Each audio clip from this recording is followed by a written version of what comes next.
तो दोस्तों, कैसे हैं आप सभी? उम्मीद करते हैं कि आप सभी बहुत अच्छे होंगे और स्वस्थ होंगे। स्वागत है एक बार फिर से हमारे एक नए वीडियो में। दोस्तों, एक तीर से दो शिकार होगा, दुखों का भी और दुश्मनों का भी। जी हाँ, आपने बिल्कुल सही सुना। एक तीर से अब दो शिकार होगा, दुख भी खत्म होगा और दुश्मन भी खत्म होगा। अब यह कैसे होगा? यह चीज़ आपको इस वीडियो में आगे पता चलेगा, तो वीडियो को अंत तक देखना तुम्हारे लिए बहुत ज़रूरी है। वीडियो में आगे बढ़ने से पहले आप लोगों से एक ही बात कहेंगे। सच्चे भक्तिभाव के साथ वीडियो को एक लाइक कर दीजिए और कमेंट बॉक्स में जय शनिदेव ज़रूर लिखिएगा। अब आते हैं अपने मुद्दे पर। देखिए, एक तीर इस चीज़ का अर्थ है एक बार में एक चीज़ से दो ऐसी चीज़ों का तुम्हारे जीवन काल से खात्मा किया जा सकता है जो तुम्हें आगे बढ़ने से भी रोक रहा है और तुम्हें दुख भी दे रहा है। जी हाँ, कहीं ना कहीं आपके दुखों का कारण आपकी समस्याएं हैं और आपकी समस्याओं का कारण आपका दुश्मन। इस बात से क्या पता चलता है? सबसे बड़ा समस्या तो आपके लिए आपका दुश्मन है। और अपने दुश्मनों को तुम इतने हल्के में मत लेना, क्योंकि वो दिखते आपको भोले हैं, पर कांड ऐसे कर रहे हैं कि सुनकर आपके भी होश उड़ जाएंगे। कांड ऐसे हो रहे हैं आपके साथ कि सुनोगे तो आपका भी खून खल उठेगा। जी हाँ, दुश्मनों ने हरकतें अपनी ऐसे कर रखी है कि मानो आपने उसका क्या ही बिगाड़ दिया हो। बेवजह आपके पीछे पड़ा हुआ है, बेवजह आपको बर्बाद करना चाहता है, बेवजह आप मान लो कि उनका शिकार बन चुके हो। आप भले ही इस बात से अनजान हो कि आपका दुश्मन कौन है, भले ही आप इस बात से अनजान हो कि आखिर आपके दुश्मन आपके साथ क्या कर रहे हैं, लेकिन याद रखना मेरे इस बात को, अगर आज इस वीडियो को तुम ज़रा सा भी नज़रअंदाज करते हो तो तुम बहुत पछताओगे। यह बातें हम डराने के लिए आपको नहीं बोल रहे हैं। यह बातें इसलिए बोली जा रही हैं क्योंकि परिस्थितियाँ और हालात दोनों ही आपके बहुत खराब दिख रहे हैं। परिस्थितियाँ आपके दुश्मनों की वजह से खराब हैं और हालात आपकी समस्याओं से, और समस्या आपका दुश्मन से ही शुरू होता है, तो दुश्मन के जड़ पर वार करके उसे ख़त्म करना होगा। जी हाँ, आप बिल्कुल सही सोच रहे हैं। जो आप सोच रहे हैं हम वही बताने का कोशिश कर रहे हैं।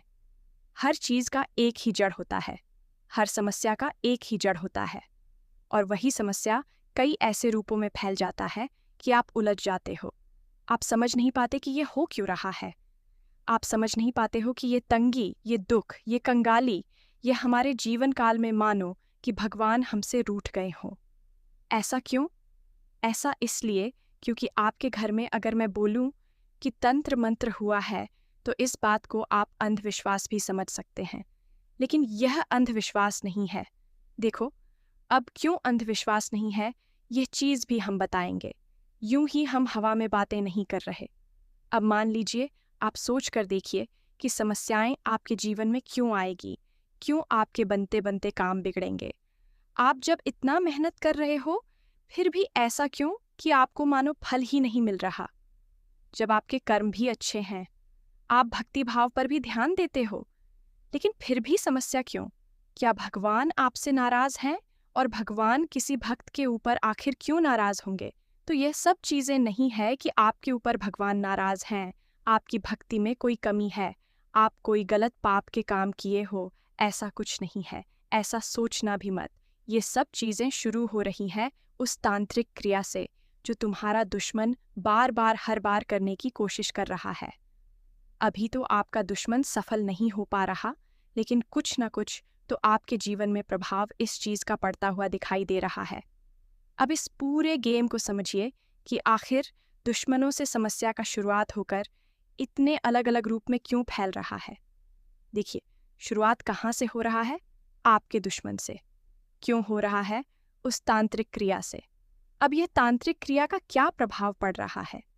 प्रभाव यह पड़ रहा है कि जब किसी घर में नकारात्मक शक्तियाँ, बुरी शक्तियाँ, तांत्रिक क्रियाएं असर कर जाती है तो वहाँ पे माँ लक्ष्मी का वास नहीं होता, और धन, दौलत, रुपया, पैसा, शहरत, ये सब माँ लक्ष्मी के ही चरणों का कमाल है। तो अभी इस बात को आप समझने की कोशिश करो कि बुरी शक्तियों की वजह से आपके घर में माँ लक्ष्मी वास नहीं कर पा रही। इसका उपाय भी मैं आपको अंत में बताऊंगा, तो वीडियो को आखिरी तक देख लेना। अब दूसरी समस्या, जब आप भक्ति भाव कर रहे हो, जब आप पूजा पाठ करते हो, फिर भी आपके जीवन काल में मानो कि असर क्यों नहीं कर रहा भक्ति भाव? क्यों ऐसा आपको लग रहा है कि भगवान आपकी सुन ही नहीं पा रहे? देखो, इस चीज को भी मैं अभी क्लियर करता हूँ। मान लीजिए आपके घर में जो अभी तांत्रिक क्रियाएं करी जा रही है, इसका असर बहुत खतरनाक है। इसका प्रभाव बहुत अलग लेवल का है, क्योंकि यह जो बुरी शक्ति है, यह आपके घर में वास करने के साथ साथ आपके घर के चारों तरफ एक ऐसे वातावरण को बना देता है जिनसे कि मानो आपकी भक्ति भाव उस कवच से, उस वातावरण से बाहर जा ही नहीं पा रहा है। और रही बात आपके भक्ति भाव और भगवान की नज़र की, तो आप जो भक्ति भाव कर रहे हो वो भगवान तक पहुंच ही नहीं पा रहा और भगवान की नज़र भी आपके ऊपर नहीं आ रही है। इस बात को आप ऐसे समझिए, मान लीजिए कि आप एक घर में रहते हैं। उस घर में 2 कमरे हैं। एक कमरे में आप हो और दूसरे कमरे में, या फिर घर के बाहर कोई दूसरा व्यक्ति है।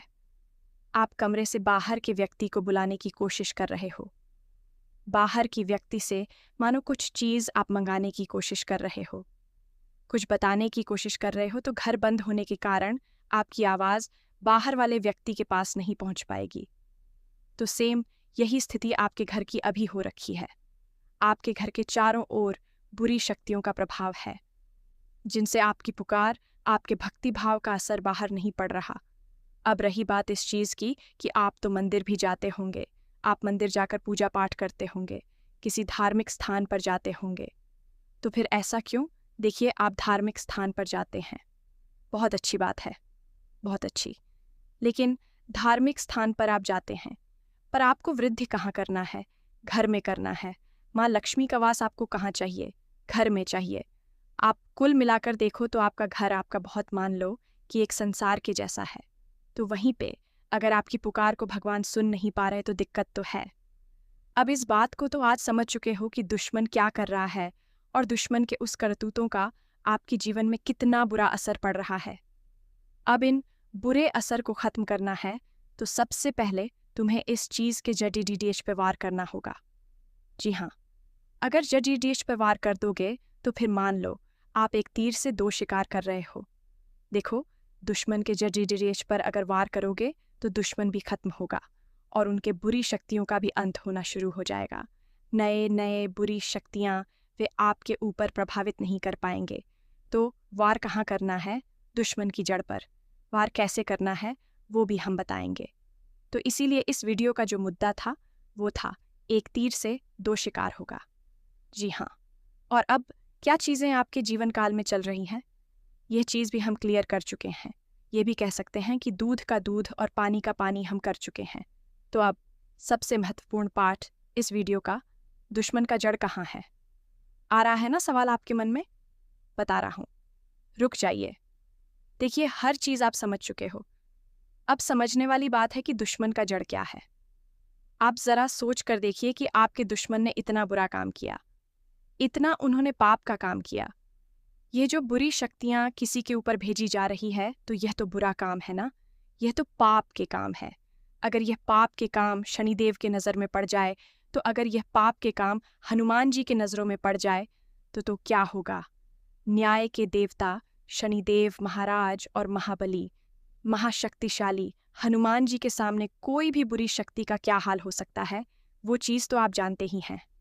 तो मेरे कहने का अर्थ ये है कि दुश्मन जो करतूत कर रहा है, उस करतूत पर अगर शनिदेव का नज़र पड़ जाए तो कैसा होगा?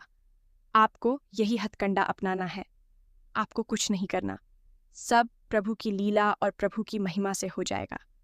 बस आपको छोटी सी चीज़ें करनी है, छोटा छोटा उपाय करना है, जिनसे कि यह जितने भी घटनाएं आपके साथ हो रही हैं, यह हनुमान जी के और शनिदेव के नज़र में पड़ सके।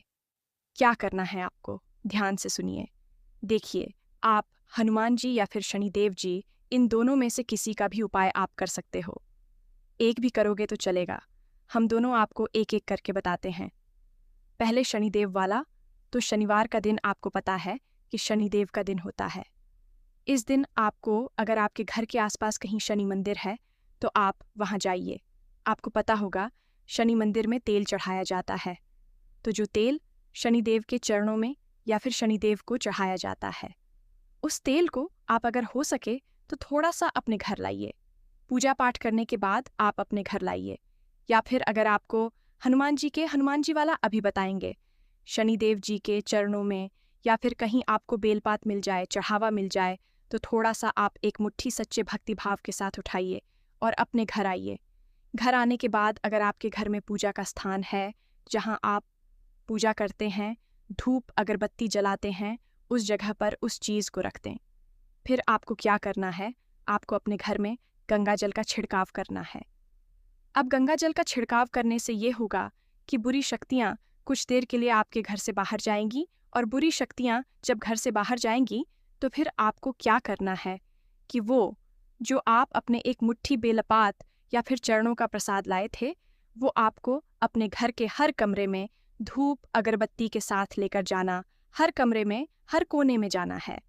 इससे क्या होगा कि उस चीज़ का जो शनिदेव के चरणों के चढ़ावे का शक्ति है वह आपके घर में फैल जाएगा, और उस समय आपके घर से बुरी शक्तियां भाग चुकी होंगी, क्योंकि आपने जल का भी छिड़काव किया था। तो इससे ये होगा कि हनुमान जी के प्रभाव से, शनिदेव जी के प्रभाव से आपके घर से ये चीज़ें खत्म हो जाएंगी।